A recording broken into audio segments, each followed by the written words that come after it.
We are used to hearing about scaremongering in the media about military-grade weapons.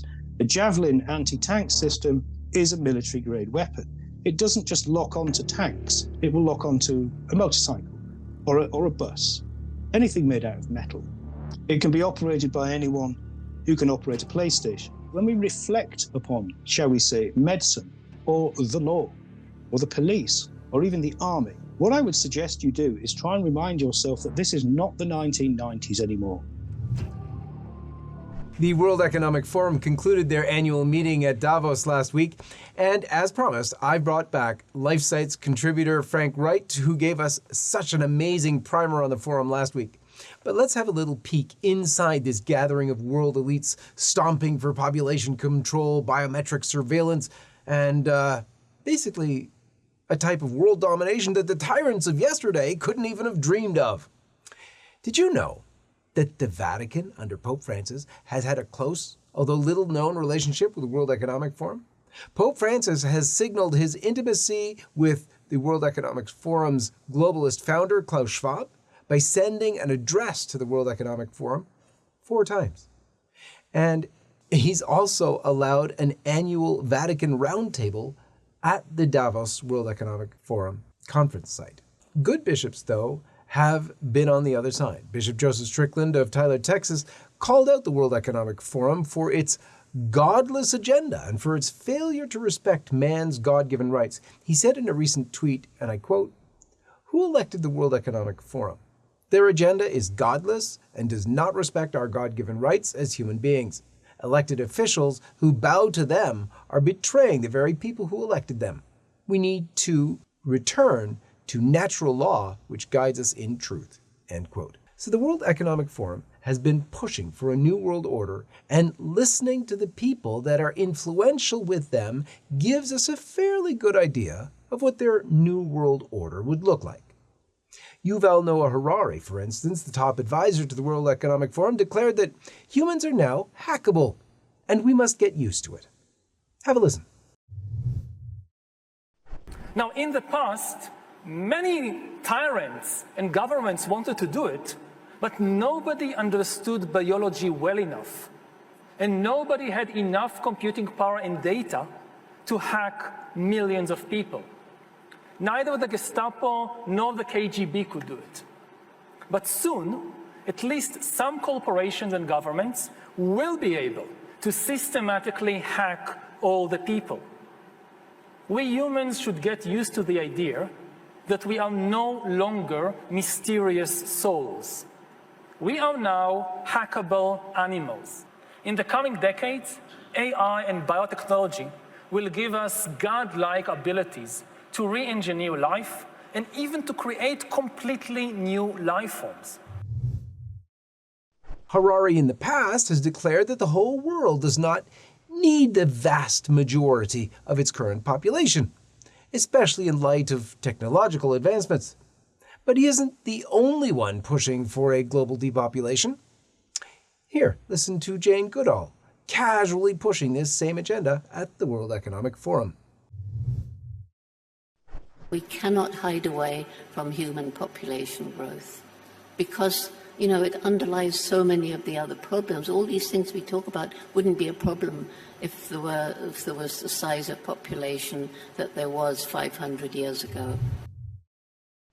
Hello, LifeSite friends. To celebrate the momentous overturning of Roe v. Wade, we at LifeSite have minted just under 10,000 brand new, limited edition, pro-life silver rounds. Each round is stamped on the back with an image of the Supreme Court of the United States featuring the date that the High Court delivered this historic victory. And on the front of our pure silver rounds, we feature LifeSite's logo, surrounded by brilliant sunbursts and draped with olive branches, and each round commemorates LifeSite's 25 years of pro-life, pro-family reporting in America, Canada, and beyond. These 1 troy ounce rounds are 0.999 pure silver, and LifeSite has just under 10,000 in stock. They're beautiful, historic, and forever enshrining the most important American pro-life victory of a generation.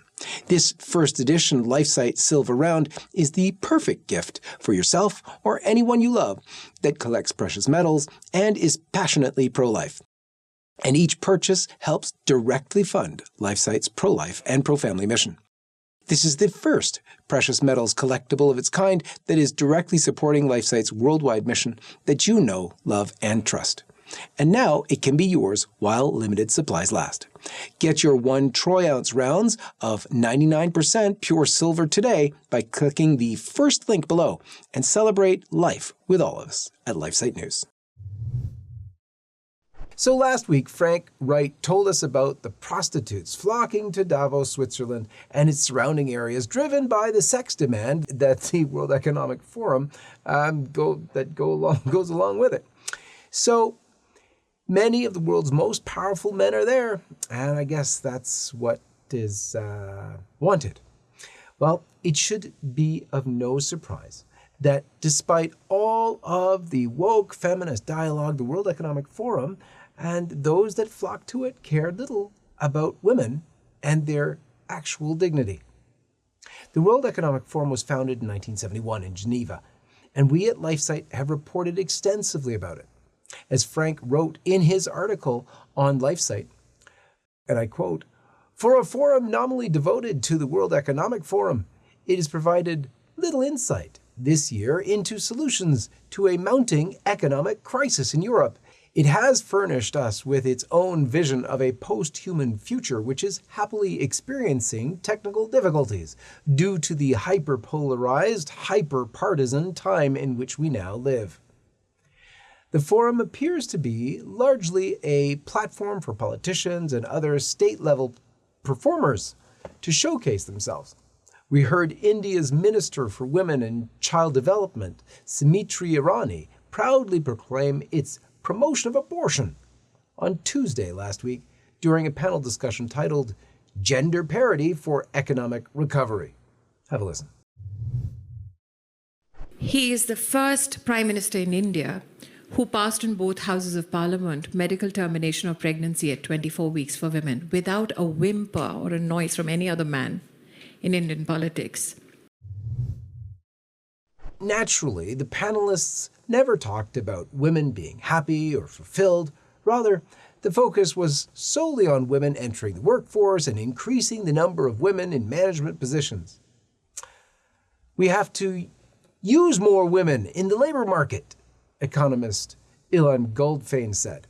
Of course, it is beneficial for big corporations to advocate for contraception and abortion so women stay in the workforce and keep paying taxes to the government instead of being able to have children and raise them at home. Join me as I interview Frank Wright for a post-mortem on the World Economic Forum 2023. And if you haven't watched my first show with Frank, be sure to check it out. This is the John Henry Westen Show. Stay tuned.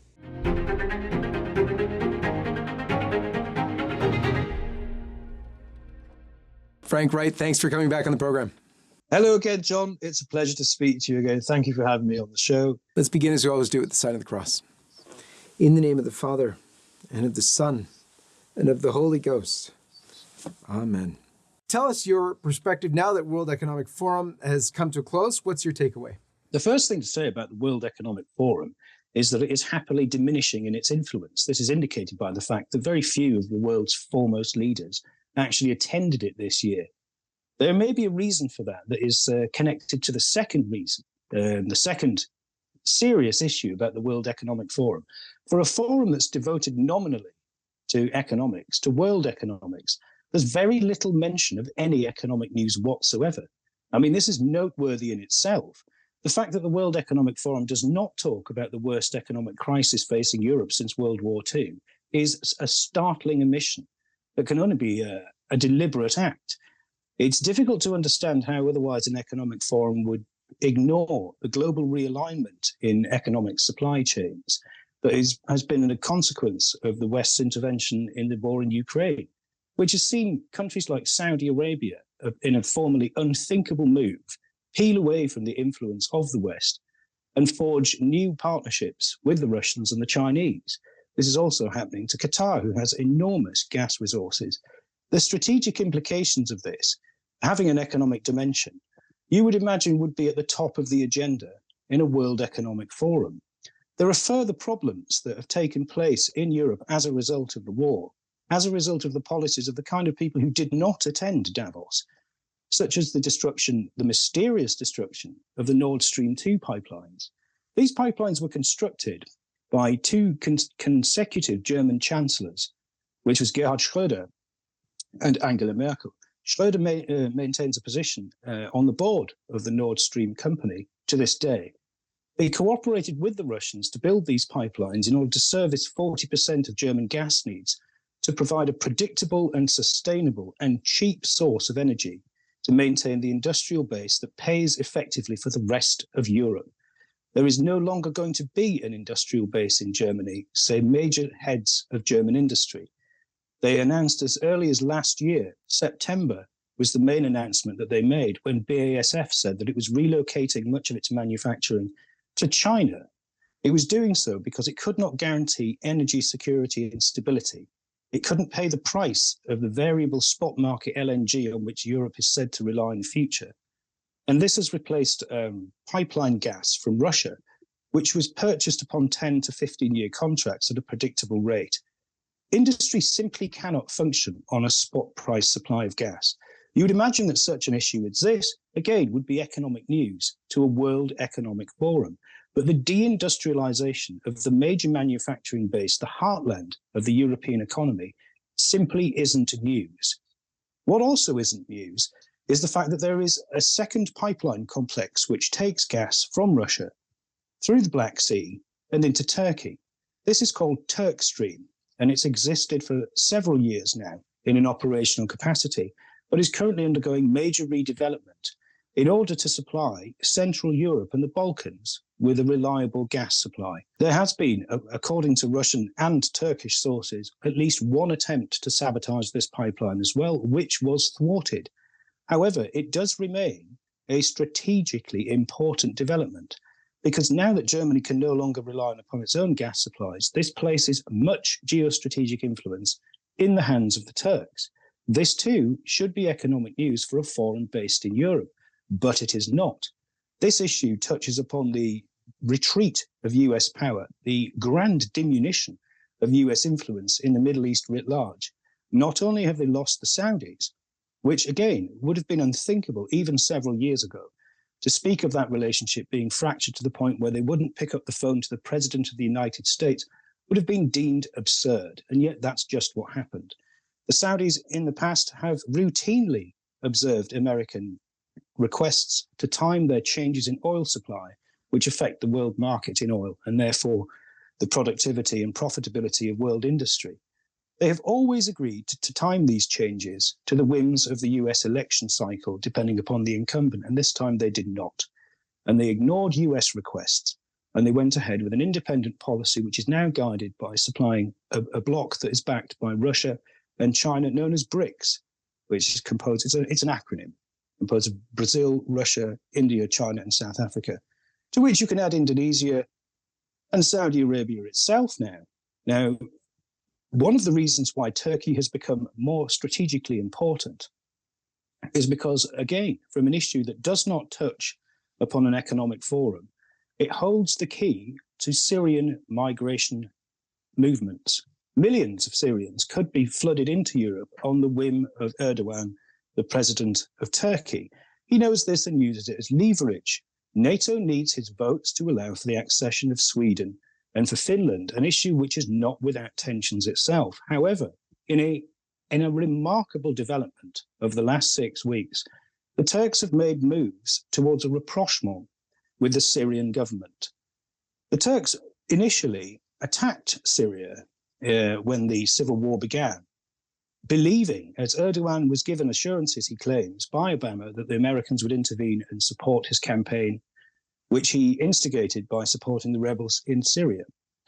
Despite the fact that he's therefore the sworn enemy of Assad, they are mooted to be meeting very soon in order to discuss a peace deal that will effectively isolate the US, its tiny military presence there, and its only remaining ally in the region being the Kurds.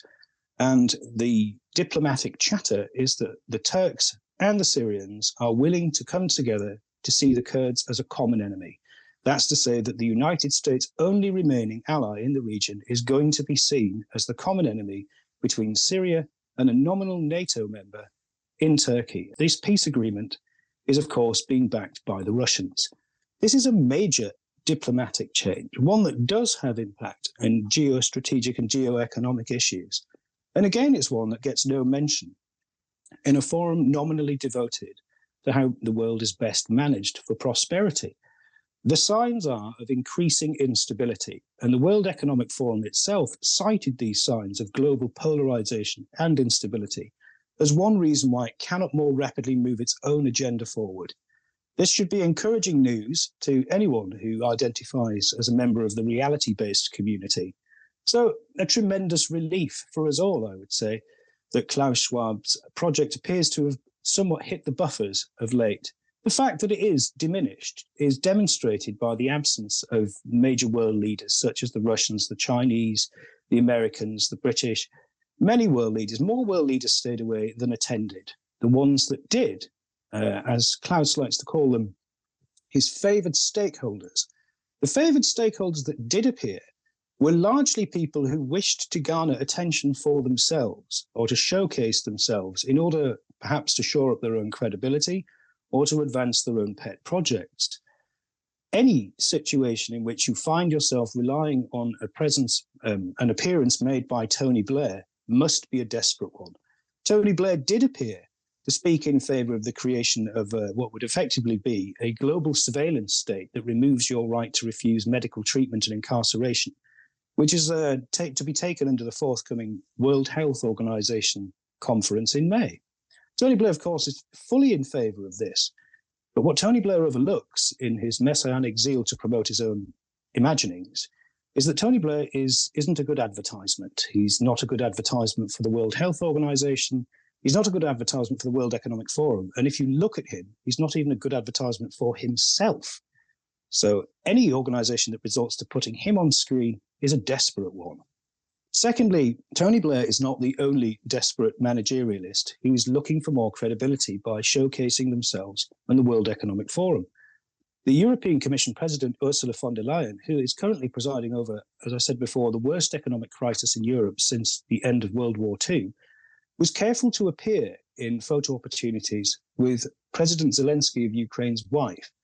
Mrs. Zelensky gave a very emotional address to the World Economic Forum in the first couple of days, which centered on an appeal about children. She was effectively trying to drum up support for the escalation of the war in Ukraine at a time at which European nations disagreed about exporting modern tanks in order to reinforce the Ukrainian war effort, in an attempt to shame the Germans to abandon their policy of de-escalation, which they have subsequently done. Mrs. Zelensky invoked the example of children being separated from the sacred bond that they have with their motherland in an act of what she described as effective genocide by the Russians. It has been described elsewhere as an effective genocide of the Russians. She's referring to a program in which several thousand war orphans have been adopted by Russian families. These are overwhelmingly likely to be Russian-speaking children with Russian heritage. They are very much likely to fit in well with their future homes. This has been framed as a war crime, and it is doubly ironic that it should come from a person whose husband presides over the world's greatest supermarket for the sale of children. Fortunately, for those children, future and present, this business has been suspended by the outbreak of war, before which Ukraine has been described by major Western publications as the #1 destination for surrogacy, which means anyone with the money can buy a baby, a newborn baby, from a woman who will never see that baby again. They can buy frozen embryos for their own reason, and some of the companies that are involved in this, in Britain and in the United States, furnish single homosexual men with babies. The LGBTQ community are welcomed into this.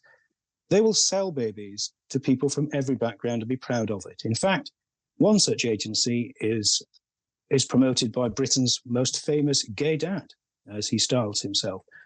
This is the kind of business in which Ukraine was happy to enrich itself before the war broke out. It is simply one example of the kind of dubious activities for which it was notorious mere months before the outbreak of the war, with the publishing of the Pandora Papers in 2021 by publications such as The Guardian in the United Kingdom.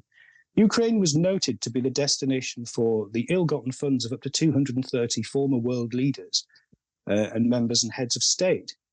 This placed it at the top of the list of the most corrupt countries in the world. It was corruption that has continued even to this week, when Zelensky himself fired his finance minister, his finance minister for community reconstruction, was, I think, imprisoned on Sunday evening and will face charges with embezzlement. Together with which, Ukraine is not doing well. Plan for Ukraine is not doing well. The reason for this emotive appearance at the World Economic Forum is the fact that the Ukraine is not doing well in the war. And this means that the Western plan has also been somewhat derailed. This is the reason for the attention grabbing by Ursula von der Leyen. This is the reason for a renewed attempt to sell the war effort, because so far it has not worked. When the Ukraine is begging for tanks, its chief of staff, the chief of defense staff of Ukraine, General Zaluzhny, made an appeal that was in The Economist, and in The Economist or Newsweek. The chief of general staff, General Zaluzhny of Ukraine, made an appeal that was reported in either The Economist or Newsweek, requesting 300 to 400 main battle tanks, without which he said his army would be incapable of mounting any meaningful offensive. Whether or not he receives tanks in such number, it is arguable whether Ukraine can prevail at all. In a remarkable development, the chief of communications for Zelensky, a man called Alexei Arestovich, has very recently departed the government. He was requested to leave following a controversy over the bombing of an apartment block in Dnipro, which he announced was due to Ukrainian and not Russian activity, as had been previously broadcast in the West. Following this, he was forced out of his position, which was the effective head of propaganda for Ukraine. Arestovich has gone on to give interviews in which he suggested that Ukrainian victory is increasingly unlikely, and wherewith he also suggests that the survival of the Ukrainian state itself is in question. These are remarks that echo the remarks of some members of the Polish government as well, which have been renewed in recent days. The Poles have a suspicious interest in what's now called Lvov, and this region was formerly known as Western Galicia when it was administered and ruled by the Poles. The Poles appear to be maneuvering for their own post-partition interest in a fissiparous Ukraine. It seems that the plan for them may very well be not to take these tanks that they're offering to Ukraine to the east, but instead to keep them, to pacify and control a region that they consider historically their own. This is speculative, but may be the case, because if the chief of propaganda for the Ukraine is coming out and saying that the war is unlikely to be won and that Ukraine itself may dissolve, then we can only imagine what people are saying in private in the nations which border this post-Soviet border dispute. Meanwhile, President Zelensky himself did manage to address the World Economic Forum, and again in a spectacular address, which was nominally to introduce a peace plan. The peace plan that he had introduced was, in fact, an appeal for the escalation of the war. According to President Zelensky, the way to secure peace is to flood Ukraine with the inventories of every Western nation, which has yet to empty its own arsenal into Ukraine in order to secure a military victory.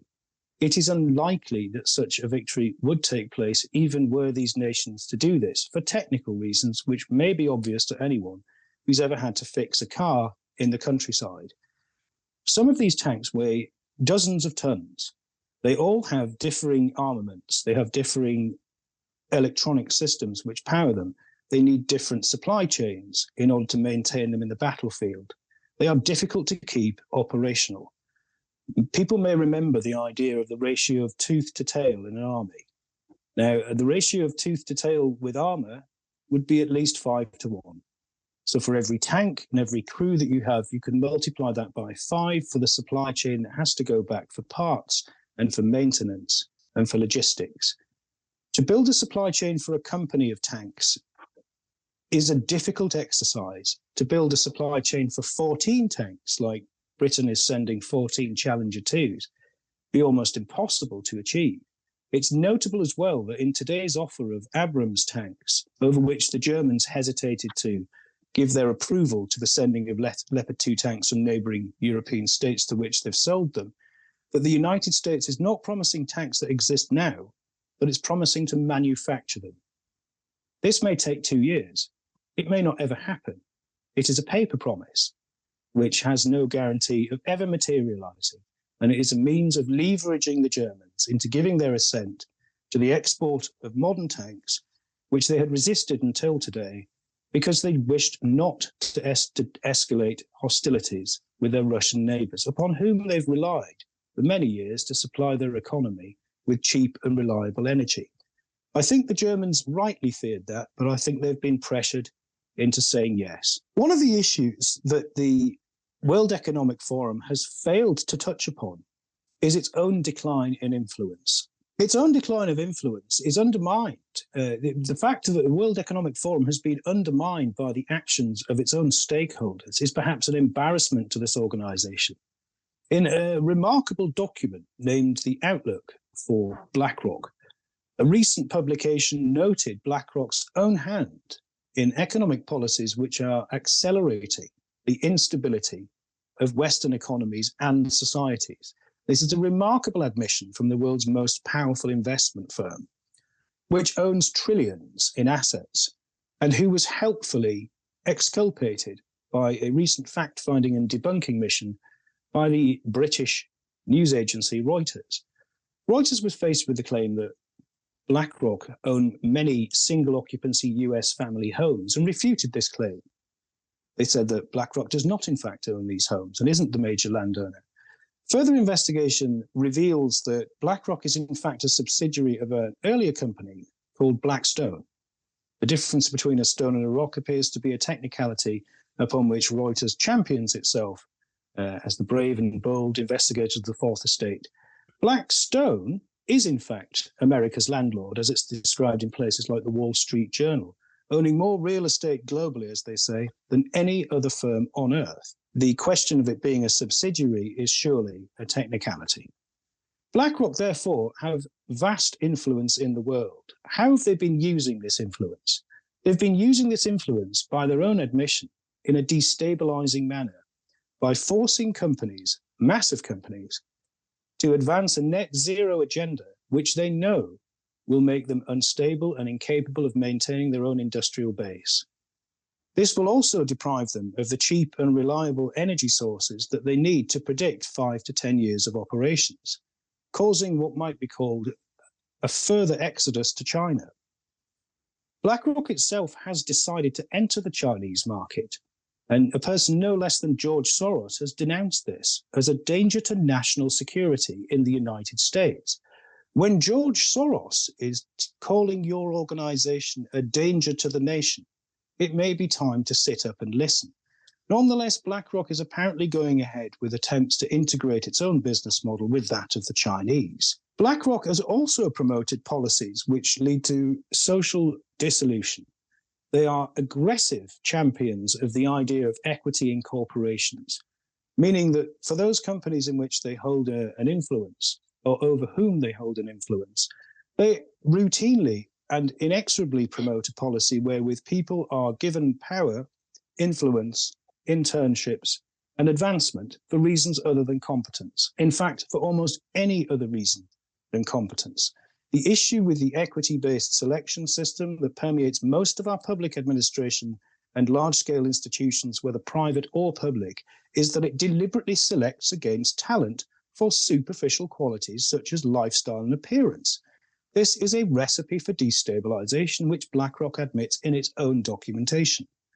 The only answer for this, why are they doing it, which is to be found at the end of the article, which revealed this project to me. Why would BlackRock pursue these policies? I think the answer is to be found in the nature of large-scale bureaucracies. Technocratic large-scale bureaucracies, that's to say, when managerialism meets technology and is combined for maximum efficiency and effect, these organizations, which may have been initially created to be simply more efficient and to better manage our lives, eventually develop a form of self-defense, which they may describe as customer service, to preserve themselves from the feedback of the ordinary person. They would see you and I rather like a disease requiring an antibody reaction to be isolated and neutralized. There is no public feedback at this level because these organizations have evolved to the point where their only directive is self-preservation. And that self-preservation includes, as it does with BlackRock, seemingly the destruction of everything else in order to preserve its own hegemony.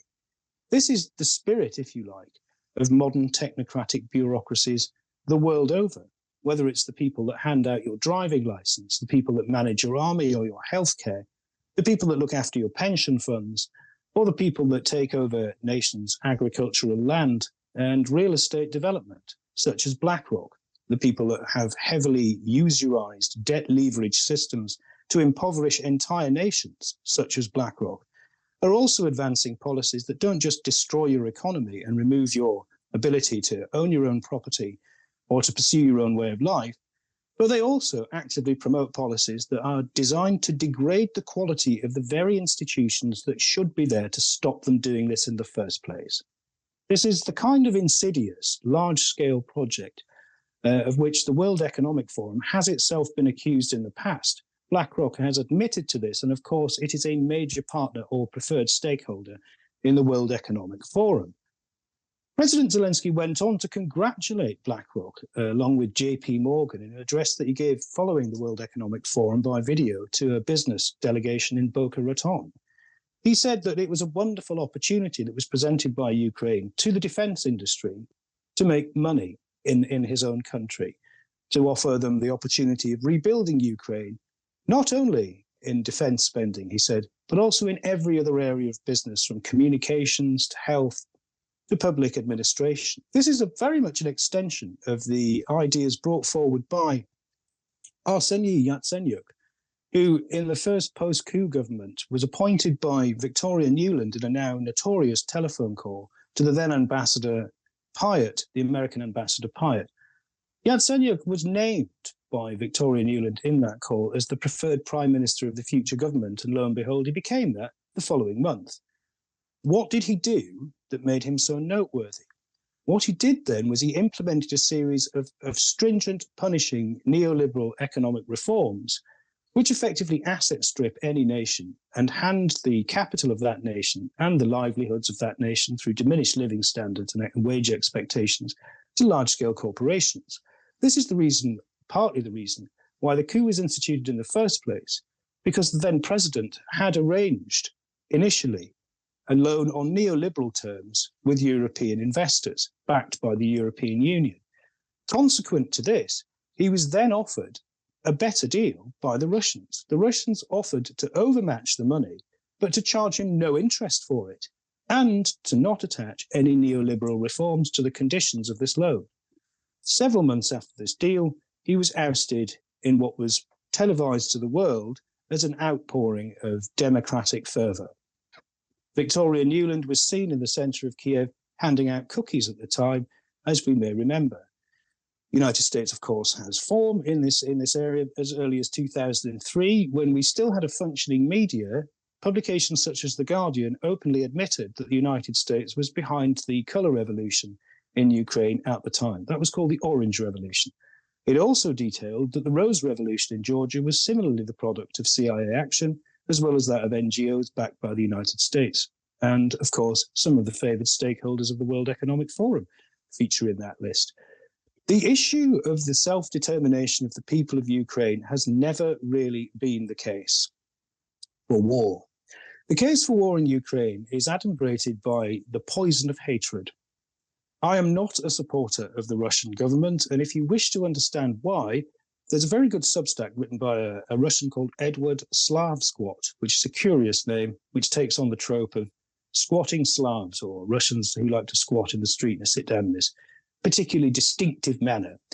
What Edward Slavsquat does is he details the way in which the Russians too have implemented the kind of technocratic global health managerialism which we associate with the worst excesses of the COVID regime. Russia is not a paradise. I am not a traitor.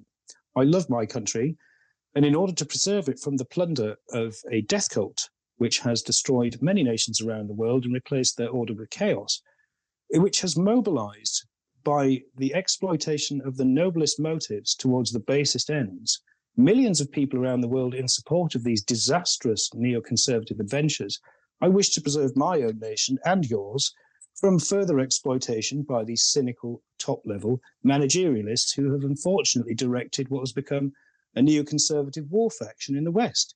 It is now impoverishing much of Western Europe, perhaps permanently, in a stagflation cycle that sees potentially no end in sight, since it has lost access to the freely available, stable and cheap resources which provided for its industrial basis.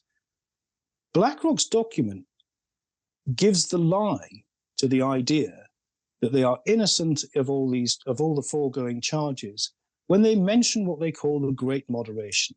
BlackRock details something called the Great Moderation, which is the expectation of rising economic prosperity that was instituted under Reagan and Thatcher. So for roughly 40 years, the West, generally speaking, has enjoyed a period of prosperity, of gently managed upward prosperity, which has fueled aspirations and has underwritten an idea of the West as somewhere where we can expect a better future for our children than the world we currently enjoy. The outlook of BlackRock begins with a bewailing of the fact that this great moderation, this period of prosperity, managed prosperity, has now come to an end. It then goes on to expound the many ways in which it has come to an end, whilst admitting that it was its own measures which have done so, its own destabilizing measures in aggressively pushing towards a net zero green future, which is effectively deindustrializing the basis that provides for this prosperity, whilst pushing policies within the workplace that promote incompetent people who simply cannot manage the complex bureaucracies upon whom we used to rely. A further function of our technocratic society, therefore, is that much of it is now vestigial. What a vestige is it's a cherished, durable memory of how something used to be. When we look at things in our minds, when we reflect upon, shall we say, medicine, or the law, or the police, or even the army, what I would suggest you do is try and remind yourself that this is not the 1990s anymore. These institutions no longer function in the way to which you have become accustomed throughout your life. If you are fortunate to have lived through a time of superior efficiency when people were selected for a preferment on the basis of competence far more commonly than for any other reason, you will know what I'm talking about. These institutions which are supposed to manage our lives are themselves in decline as a result of precisely the kind of policies that BlackRock has aggressively promoted by leveraging its debt-fueled influence around the world. The decline of the West is not an overstatement. The decline of the West is a reality, diplomatically, in the Middle East, in the border states around Russia, and elsewhere. Economically, it is irreversible without a return to what the director of the International Energy Agency, Fatih Birol, said, the irreplaceability of 6 million barrels of Russian sweet crude oil. Fatih Birol did actually appear at the World Economic Forum, and one would imagine that he would have something to say about his statements, which he made in the middle of 2022, saying that there would be no replacement not only for Russian oil, but for Russian gas, in a warning issued to the European leaders who were about to sanction these supplies. They hadn't yet sanctioned them. They went on to do so, eventually completing 9 rounds of sanctions with the aim of undermining Russia's economy, isolating it internationally, destabilizing the country, causing regime change, and therefore producing the dream outcome of a Putin-free Russia that can be used as a client state. Plentiful resources can then be exploited at will. None of this has materialized, but the energy crisis predicted by the head of the International Energy Agency has materialized. It was predictable then, and what is worse, his own agency has predicted that this year will see it deteriorate even further, with next winter showing even more shortages. This is because of the simple reason that the infrastructure does not exist in Europe to replace cheap Russian pipeline gas with a parallel structure of liquid natural gas, or LNG. It needs a different storage facility. It needs dockyard facilities for it to be offloaded from ships. It arrives by sea. It is not sold by contract, so its price is not stable and predictable over 10 years. It's sold in the spot market. Its price may change, and does, while it is in transit. German industry itself, including leaders of companies such as Bosch and Siemens and Mercedes, have said that they cannot operate their industries in Germany upon the basis of an unpredictable energy supply that may or may not be available in sufficient quantity, and if it is, its price simply cannot be predicted with any accuracy. No one can do business under these circumstances. The knock-on effect of simply the oil and gas sanctions has been to accelerate the deindustrialization of Europe beyond the ability of Europe to maintain stability and indeed to preserve its own way of life. What is at stake for the West in Ukraine, therefore, is not just the public image of the neoconservative faction for which this is just another failed foreign adventure. It is the rising credibility gap between what we are told and what is actually happening in the real world. When people find out, as they will, that this has been a debacle for which they have paid with their livelihoods, if the escalation does take place, may even pay with their lives, people will be outraged to learn under the false pretenses under which this conflict was undertaken, mainly inspired by a Rand Corporation assessment of 2019, which I would say optimistically described Russia as a precarious state that was peculiarly fragile and amenable to sanctions in order to create instability, chaos, and collapse. Regime change in Russia was the idea. It was inspired by this paper. It has been mentioned several times. And as recently as last week, Senator Lindsey Graham mentioned that Putin must face trial in The Hague. This is a notable addition as well. It's not a new addition, but it's a notable addition to the plan for Russia of the West and the neoconservatives, because it involves an element of humiliation. The idea is not to find justice for Putin, it is to humiliate him. It is to further humiliate Russia and to threaten him with the kind of humiliation that was suffered by Saddam Hussein and by Colonel Gaddafi. The inclusion of an element of humiliation added to the element of dehumanization should make anyone morally suspect of any conflict. It's my personal opinion that the addition of hatred into any conflict does not indemnify the conflict. Rather, for the reverse, it should make you suspicious of its motivations. Where killing is necessary, and sometimes killing is necessary, then there should be no element of hatred. There is no need for any element of hatred whatsoever. Furthermore, I believe it would make you less effective in combat. In single combat, hatred tends to distract you. In general military engagement, it poisons the mind beyond strategic thinking. There is no real place for this kind of emotion in a genuine conflict. If the conflict is genuine and just, there's no reason to promote it. Dehumanizing the enemy and wishing to humiliate them are suspicious, base motives, which should make us question what is going on in the first place. This is not to say that the Russians are innocent. The Russians are not innocent. No one is innocent. However, to dehumanize people is itself hardly a sign of innocence. And to attempt to whip up hatred upon the basis of this dehumanization is wickedness. What is at stake here is the cheap resources of the Russians without Putin. This was the goal of the neoconservative war planners. That's what they wanted. The economic sanctions have demonstrably backfired in a way that would mean tremendous loss of face for the West. However, they are more concerned with that loss of face than they are with you losing your life. The loss of our livelihoods, the loss of our industry, the loss of a better world for our children. These feature not at all in the calculations of the neoconservative death cult, which has never been habituated to facing the consequences of their own actions. It is to be remembered that none of these wars have been won. And in every single case, the enemy has been left in a better strategic position. Not only has the United States lost all its recent wars, it has left the enemy better armed and with stronger allies and with a far broader regional influence. To consider the example of Iran, for example, whose aegis now extends far beyond its own formerly isolated nation, well into places such as Yemen, and even is reputed to have some actors in Libya. Libya was formerly one of the most successful nations in Africa, if not the most successful nation, whose leader, Gaddafi, controversially wished to move off the euro and dollar system, issuing his own Libyan oil-backed gold dinar to, and I quote, wean Africa from ruinous debt slavery. Following this, of course, it was decided that he had to go. A coincidence, I'm sure, which will be entertained by people outside the reality-based community. As a member of the reality-based community, I identify as sane.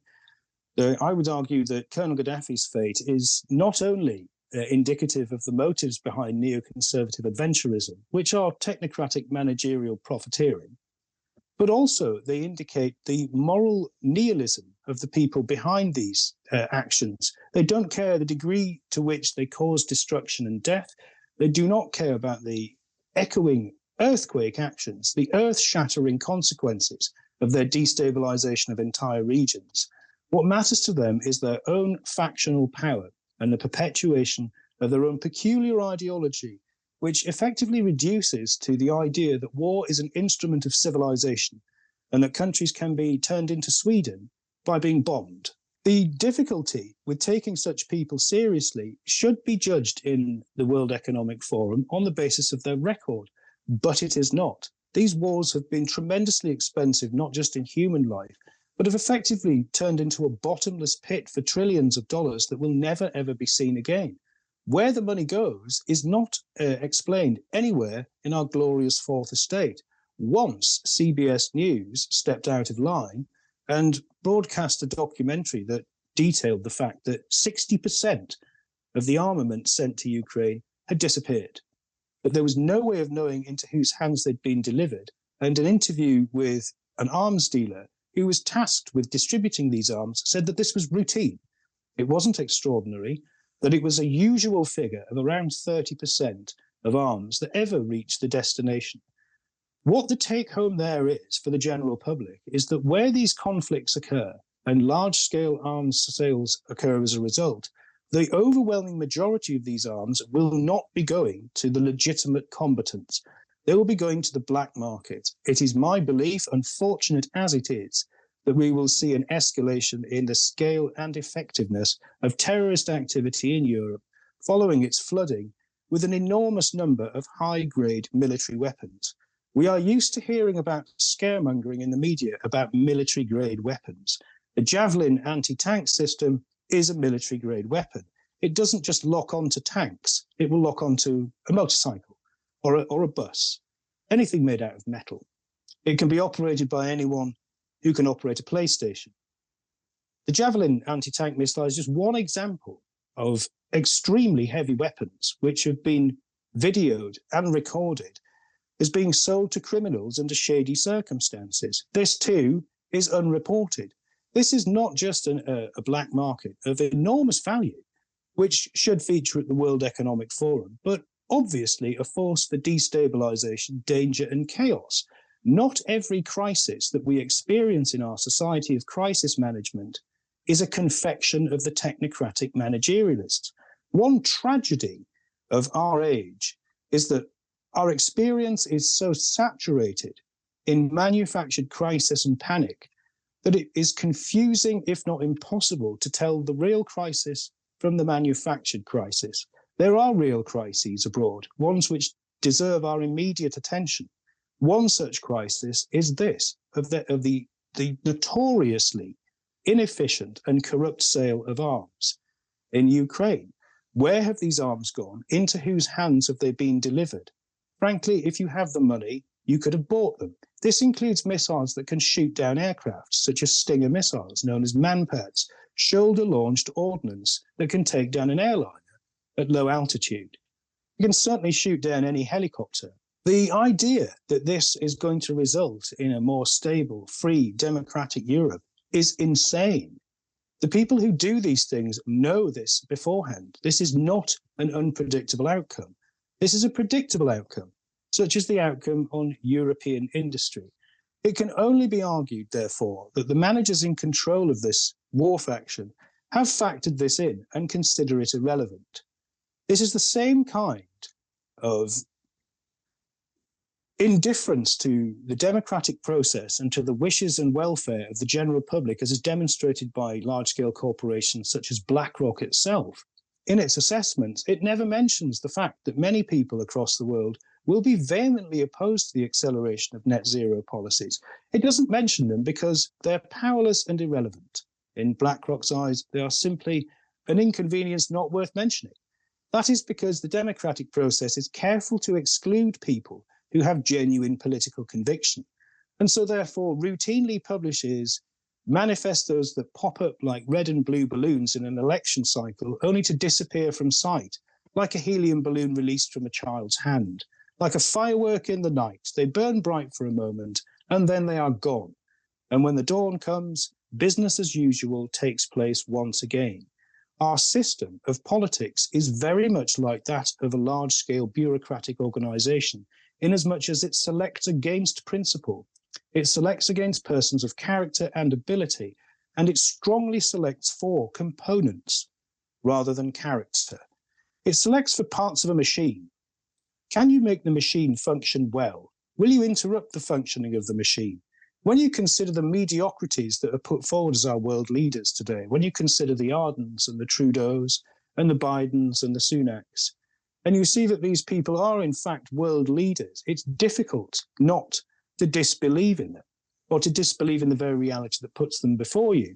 That is the reason they are there, is because they are mediocrities. This is not a bug, but a feature. Managerialism selects for this character type, selects for people who will not disorder the machine, who will not be sand in the gears of the operation. Anything to do with principle or flair or personality or, if you like, conviction, having any beliefs, having anything other than a morally nihilistic self-advancement behind yourself, having any substance whatsoever is inconvenient. It simply complicates the issue. It means you're unreliable.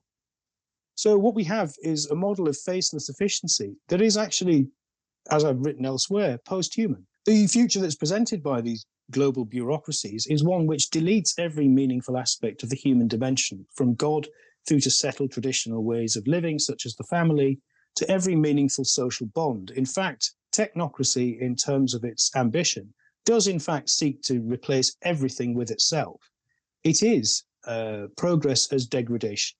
It is not just the degradation of the human spirit, but it is the material degradation of your quality of life. One of the remarkable occurrences at the World Economic Forum was its assault on aesthetics generally. It has produced this year, if you don't care for any of the news about it, have a look at this song.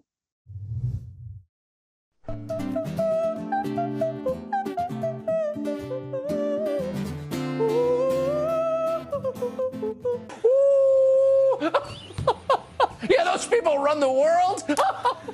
They're so impressive. What a bunch of freaks.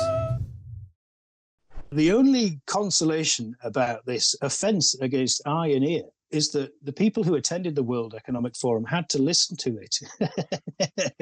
They'd been compelled to witness this grotesque spectacle.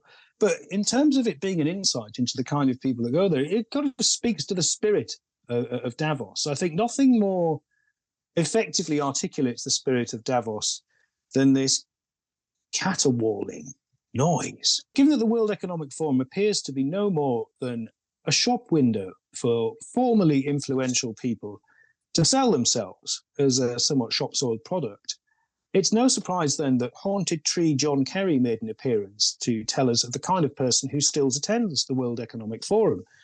John Kerry remarked in an unforgettable video, for all the wrong reasons, that the kind of people who come together, in his words, to save the world at the World Economic Forum are motivated by the fact that they've all been touched by aliens. If you don't believe me, then do have a look at the following clip. And when you stop and think about it, it's pretty extraordinary that we, select group of human beings, because of whatever touched us at some point in our lives, are able to sit in a room and come together and actually talk about saving the planet. I mean, it's so almost extraterrestrial to think about, quote, saving the planet. And if you said that to most people, they think you're just a crazy tree-hugging, lefty, liberal, do-gooder, whatever, and there's no relationship. But really, that's where we are. Just a quick note before we return. If you would like to stay up to date on LifeSite's coverage of the latest life, family, and culture news, subscribe to one of our many newsletters by going to lifesitenews.com/subscribe. And if you'd like to help us bring our truth-telling coverage to millions around the world, please consider making a one-time or monthly donation at give.lifesitenews.com. And now, back to the video. Much is made of the neoconservative war faction and the fact that they were initially Trotskyites. If you go back far enough, most people were Trotskyites who get into politics. In fact, people who get into politics are typically, on some level, weirdos. So I think we know that it's really not fair to criticize them for having an abnormal obsession with political doctrines. Communism is basically a huge circle of backstabbers. It's an endless purity spiral divided by shades of interpretation. So in as much as it's a training ground for, shall we say, the ongoing assassination of Caesar that is modern political economy, it isn't a remarkable development to come from a group of arguing commies in a cafe.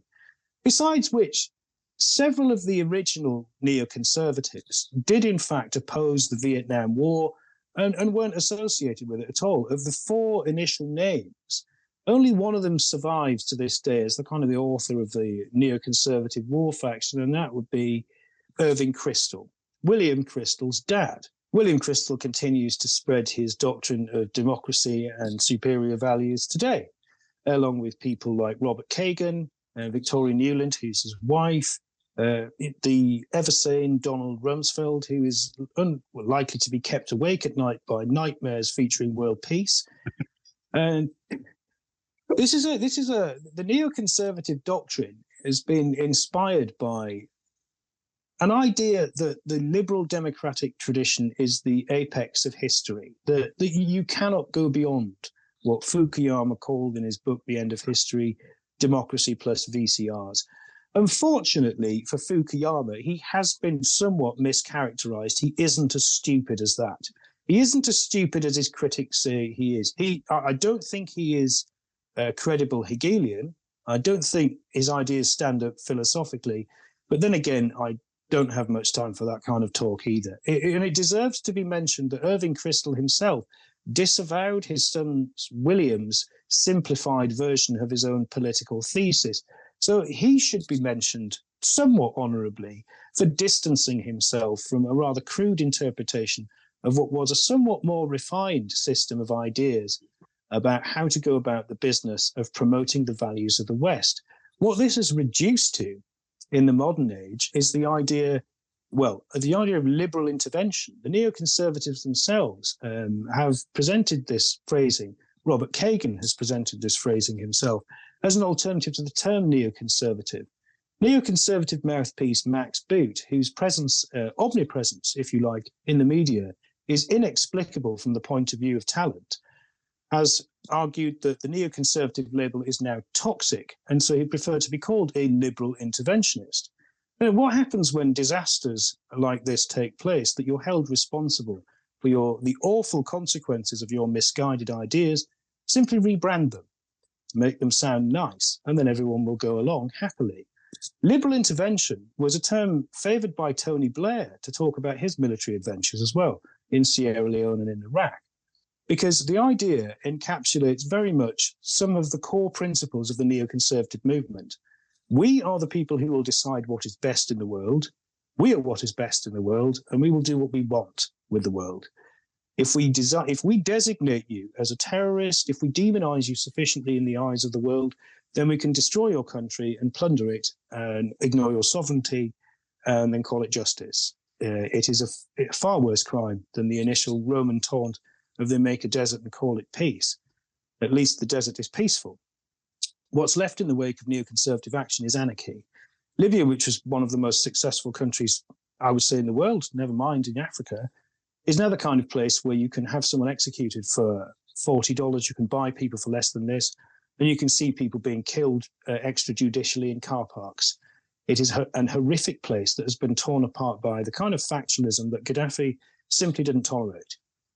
Meanwhile, his society enjoyed 96% literacy. Women went around without veils. It was a very, very prosperous place. He was turning the desert green in places through hydration and irrigation projects.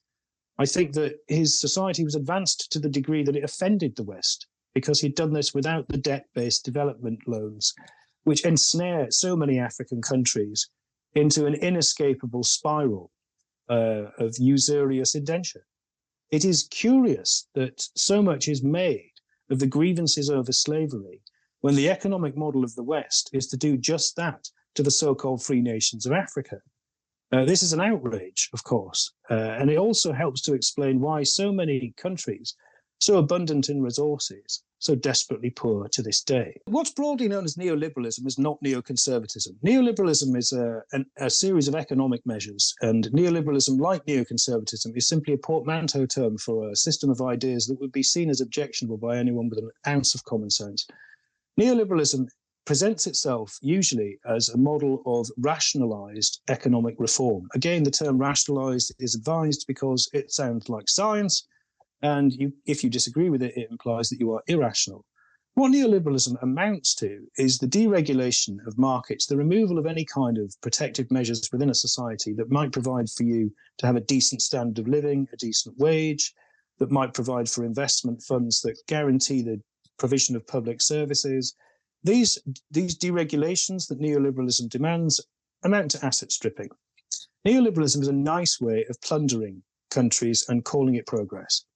Neoconservatism, on the other hand, has very little to do directly with economics. It is a foreign policy stance which says that the West is superior not only morally, but has achieved the end of history, or is rather the pinnacle of human development, that there is no other system that will ever be superior or can ever match that of elections plus consumerism.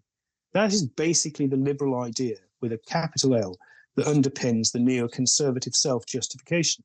Given that if you understand that these people genuinely do advance the idea that their ideas and their system is the pinnacle of human moral and political achievement, this is what gives them the justification to destroy countries that deviate from this model. That is the project of neoconservatism. The idea that the liberal idea is inviolable and that it is somehow the acme of human development is itself comprehensively undermined by the kind of technocratic managers that run the West. It is arguable, and it's an argument that I favour myself, that liberalism has in fact come to an end.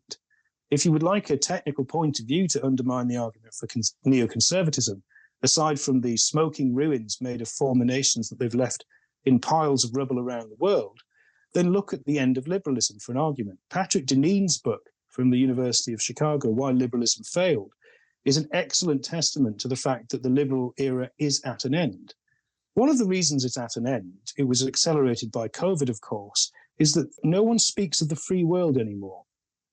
Because the freedom of conscience, the freedom of expression, the freedom of movement, the freedom from coercion, many freedoms which we took to be indivisible from our experience of being alive in the West have simply vanished. They've not been suspended.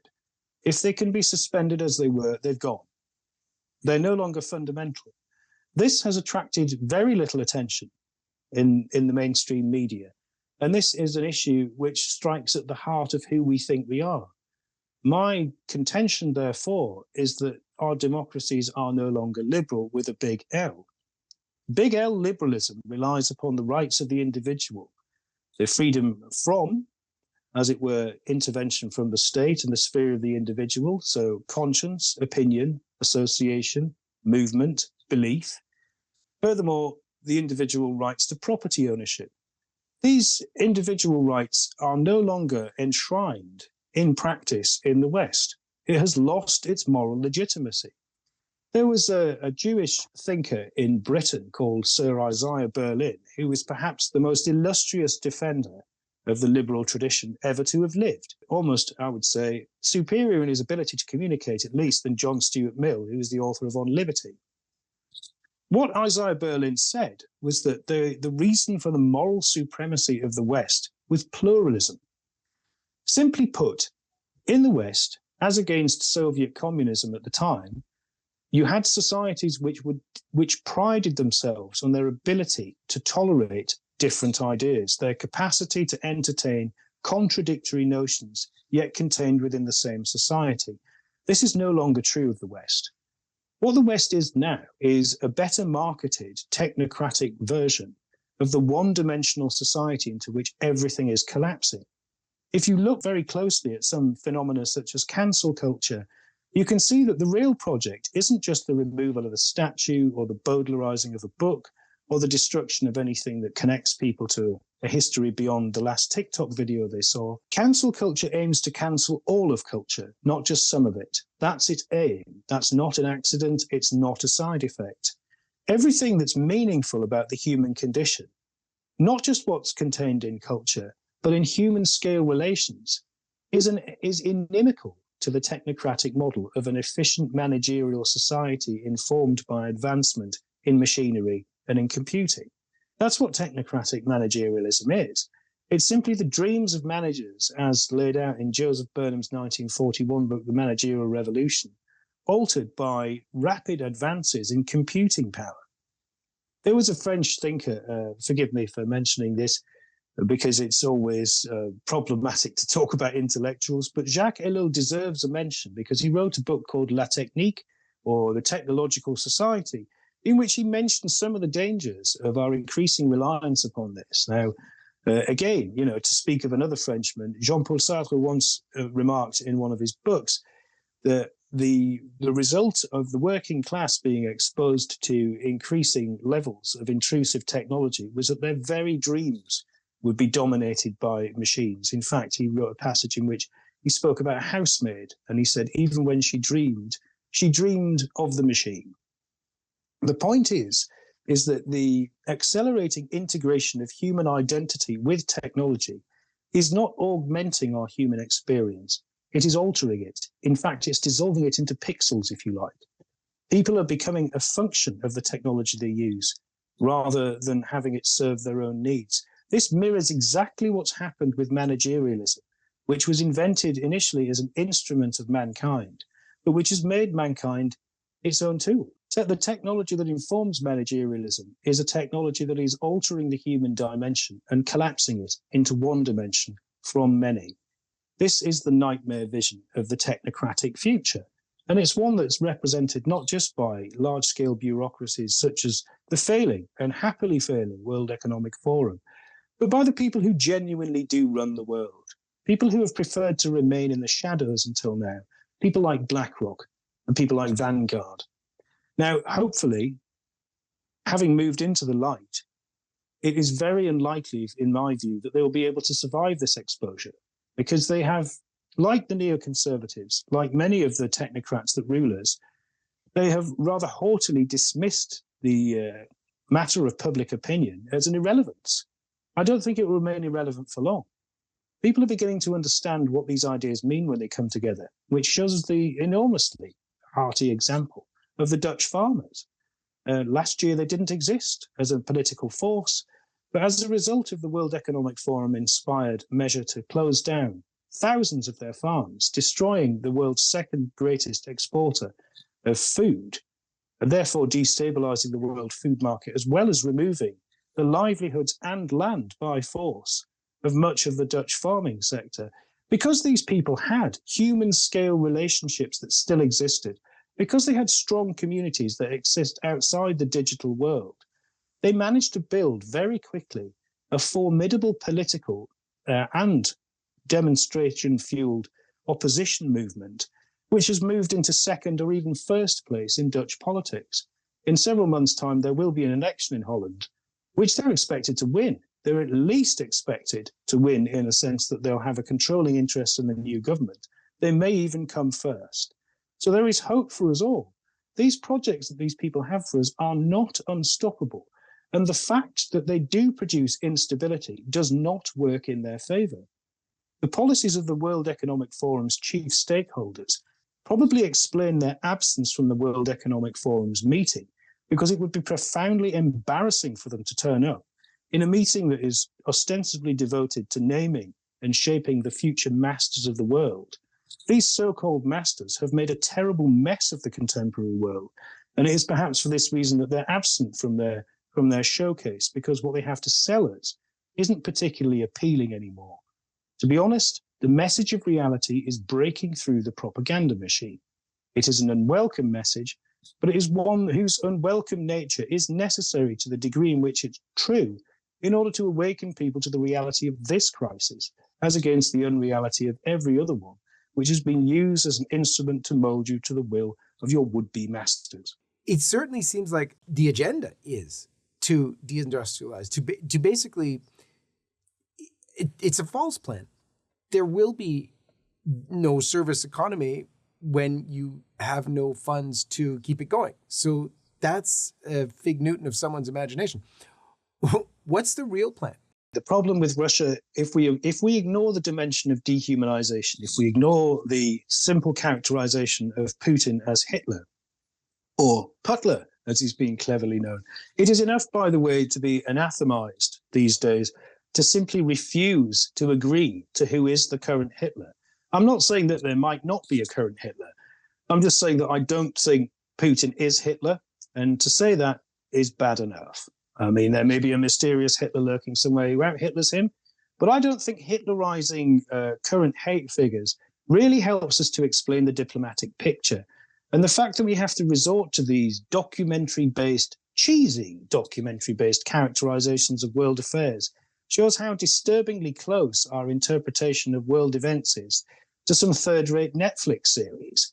If we want to turn off the trash TV, and it is an endless stream of Baudelarized tropes, what we could do is turn back to the remarks of Secretary of State James Baker and George Herbert Walker Bush, who did guarantee to the Russians that NATO would not move 1 inch eastwards.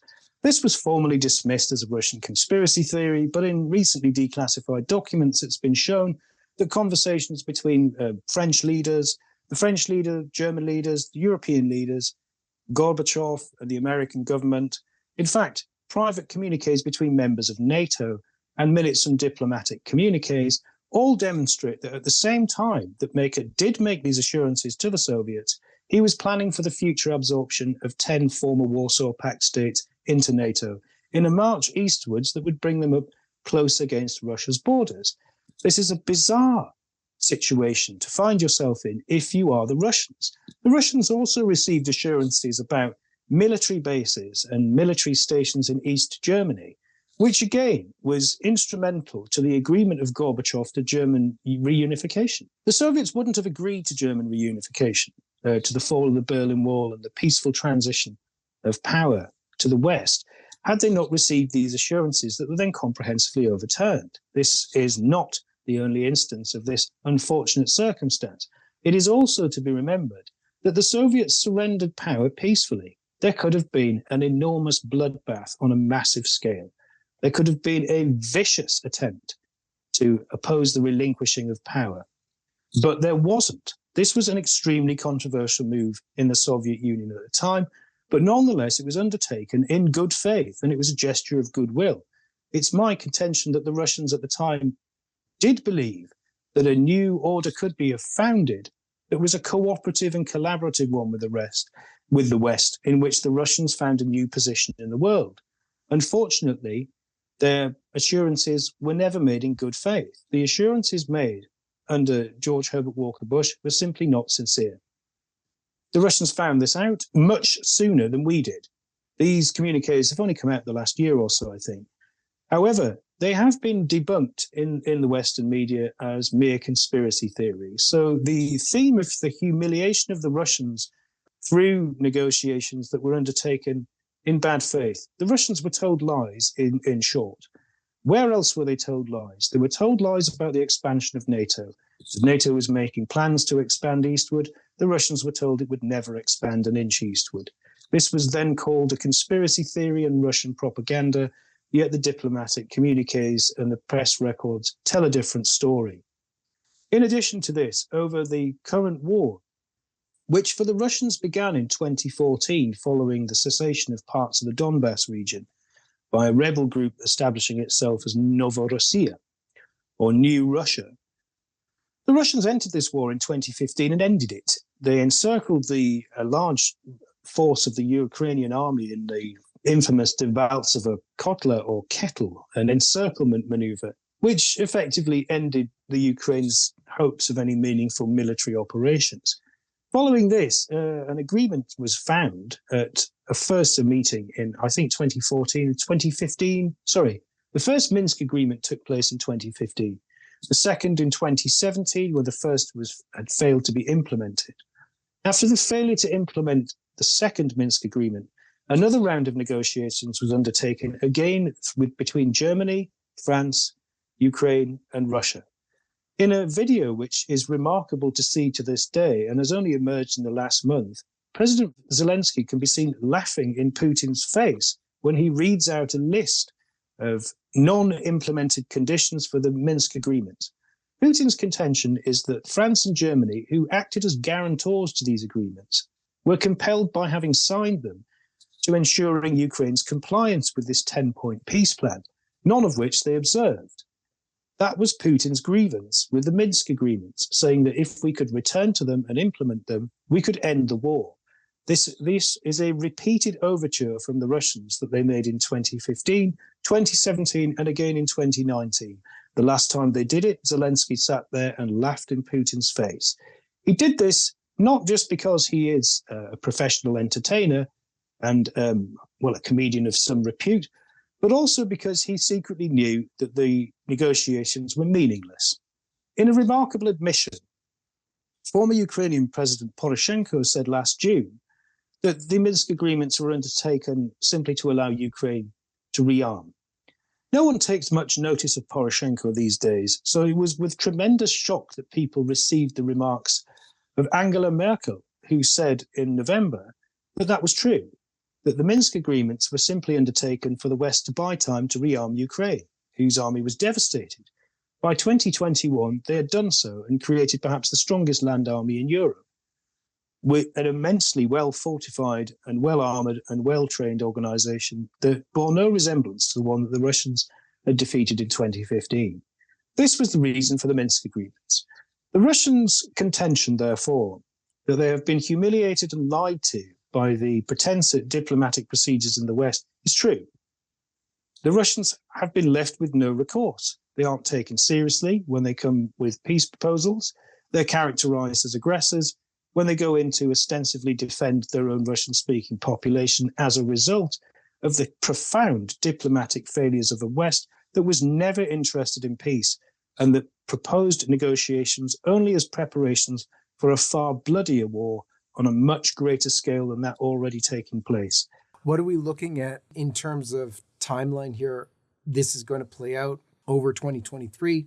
The escalation policy that we now see, that we see this week playing out over the drama over the supply of yet more armour and tanks to Ukraine, the escalation policy that is so loudly resounding around the Western media did not begin with this war, but it began in 2015, when NATO, the US, and the West decided to rearm Ukraine on a massive scale in order to escalate the war beyond any meaningful dimension that it had formerly undertaken. The war was a small-scale regional conflict at that time.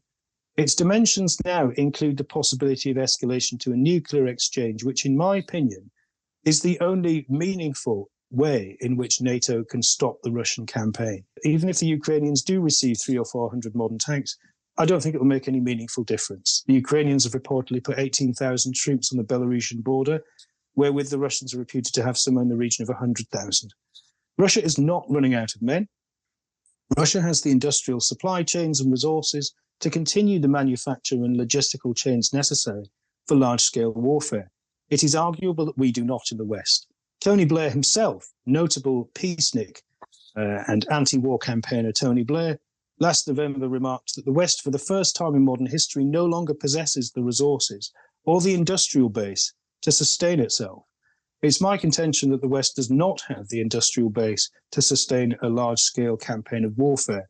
And for this reason, you find the United States going to Israel and South Korea to retrieve the missiles that it sold them in the past. Sorry, the artillery shells that it sold them in the past, because it doesn't have the capacity to replenish its own inventory rapidly enough to keep supplying Ukraine. Whilst I was researching the Russian claim to have been lied to and humiliated by a diplomatic strategy of deception whilst preparing for war by the West, I discovered an article in a publication called War on the Rocks, which reframed the Afghan debacle as a sandbox for the coming war with China. It would appear, especially when we look back at Mike Pompeo's Three Lighthouses speech, that Russia is simply a staging post towards the big one, which is a war against China. As insane as that sounds, there is mounting evidence in articles and speeches from the war faction to suggest that this is the case, that the genuine project at hand is not the toppling of Russia, but that of China. This is the real prize on the table, apparently. Some people argue that the Russian collapse would be simply a staging post to better mount a campaign against China. Mike Pompeo gave a speech last year called the Three Lighthouses speech. It was a speech that you can take, if you are unfortunately interested in this kind of thing, you can see that it's a landmark in foreign affairs. It's the kind of thing that sets out strategic policy for a government in the coming years. And the three lighthouses to which he refers are, of course, Iran, Russia, and China. Pompeo's speech is a decidedly neoconservative manifesto for an escalation of overseas interventions rather than a retreat. It is an unapologetic call for an increase in military spending to dominate these countries before they become indomitable. The fear for people like Mike Pompeo is that other nations might simply exist that aren't in his grip. This is the neoconservative dream, to achieve global supremacy. The former think tank, which was the umbrella group for the neoconservatives in the United States, used to be called the Project for a New American Century, and it expressly avowed an anti-Chinese policy since its inception in the 90s. It's not a new idea in these circles that China must be challenged and China must be defeated.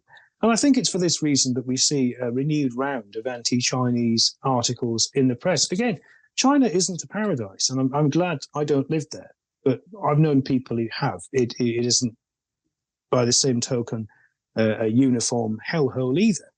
In fact, a lot of Chinese technology, especially in the major cities, would be simply embarrassing to be seen by a resident of London, for example, because against the obvious and seemingly unarrestable decline of much of Europe, many of the Chinese cities appear to be something out of some kind of science fiction film. I mean, I don't want to live in a science fiction film. I think it's nightmarish. But nonetheless, it is rather sobering to see what they've been up to in terms of their development. Secondly, I'm not convinced that the Chinese themselves are interested in full-scale global warfare, because one of the problems cited by this article in War on the Rocks was that the Chinese, unfortunately for them, are pursuing a frustrating no-war policy. This is very upsetting to the neoconservatives, and they must be provoked out of this no-war policy, because what the neoconservatives find disturbing is the absence of a bellicose posture from the Chinese, who they say much prefer to build trade networks and influence through prosperity. Now, I think that's a true and accurate picture of the Chinese engagement with the wider world. But from the neoconservative point of view, it's deeply unfortunate. And so something must be done to shift the Chinese into a more warlike stance in order to justify the coming assault. I think this helps us to understand why moves were made in the summer to antagonize the Chinese over Taiwan. Now, it might not be common knowledge amongst the listeners and viewers, but Taiwan's government actually claims dominance over the entirety of mainland China. It is a zero-sum game. Either the government in Beijing is the government of China and Taiwan, or the government of the tiny island of Taiwan is the legitimate government of the whole of China. This is never mentioned when Taiwan is mentioned in the news, because Taiwan's the source of 98% of the world's semiconductors, and no one can afford to upset them. But the actual fact of the matter is that both parties claim ownership of each other's territory. One of them is very, very big, and the other one isn't. Furthermore, one of them is very, very close to China, and the United States isn't. The Chinese have missiles, by the way, that most people would agree can sink the US Navy if they get within several hundred miles of Taiwan. And that includes the carrier fleets as well. It's to be remembered, of course, that the whole system of globalization, that the transmission of cheap goods across the world, including Chinese goods, which we increasingly rely on to console ourselves in our dissolving social nightmare existence. We can't fuel our consumer addictions without cheap Chinese manufacturing. But this manufacturing and everybody else's is still guaranteed by the dominance of the US Navy. Most people overlook the fact that the United States Navy is effectively the military wing of globalization, without which global trade wouldn't simply function in the way that it does. It wouldn't be as efficient, cheap, and predictable. So the United States Navy is, in effect, subsidized by the United States taxpayer guarantor for global trade. Of course, if it happened to meet with any unfortunate circumstances, that global trade would probably have already halted somewhat, because I do not think the Chinese would continue to supply us with many of the precursor components that we need to build our weapon systems. Frank Wright, totally fascinating, as usual. God bless you. Thank you so much for being with us here on the John Henry Westen Show. It's been a pleasure as always, and I hope to see you again soon. God bless you, and God bless all of you. We'll see you next time. Hi, everyone. This is John Henry Westen. We hope you enjoyed this program. To see more like it, be sure to hit the subscribe button below to get all the latest content from LifeSite News. Check the links in the description to read more and connect with us on social media so that you can stay up to date with all the latest life, family, faith, and freedom news. Thanks for watching, and may God bless you.